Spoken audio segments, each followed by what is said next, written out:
أعوذ بالله من الشيطان الرجيم.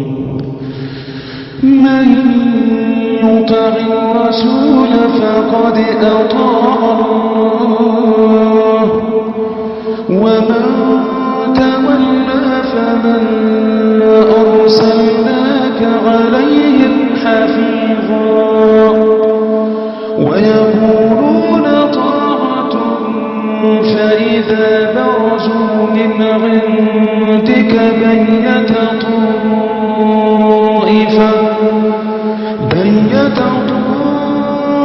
طائفة منهم غير الذي تقول والله يكتب ما يبيتون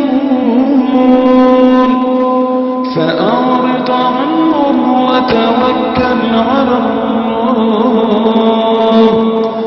وكفى بالله وكيلا. أفلا يتدبرون القرآن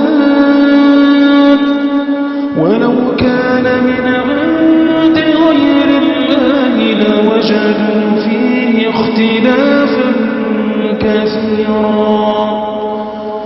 وإذا جاءهم أمر من الأمن أو الخوف أذاعوا به ولو ردوه إلى الرسول وإلى أولي الأمر منهم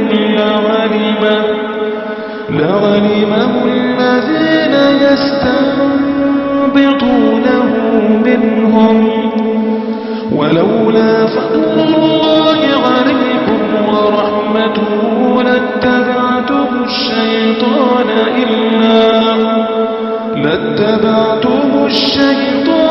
إلا قليلا. فقاتل في سبيل الله لا تكلف إلا نفسك وحرض المؤمنين عسى الله أن يكف بأس الذين كفروا والله أشد بأسا وأشد تنكيلا. من يشفع شفاعة حسنة يكن له نصيب منها ومن يشفع شفاعة سيئة يكن له كفل منها وكان الله على كل شيء مقيتا. وإذا حييتم بتحية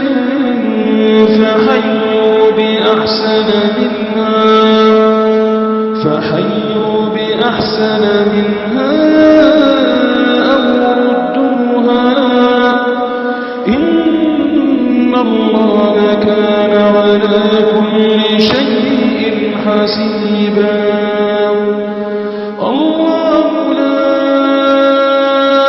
إله إلا هو ليجمعنكم إلى يوم القيامة لا ريب فيه ومن أصدق من الله حديثا.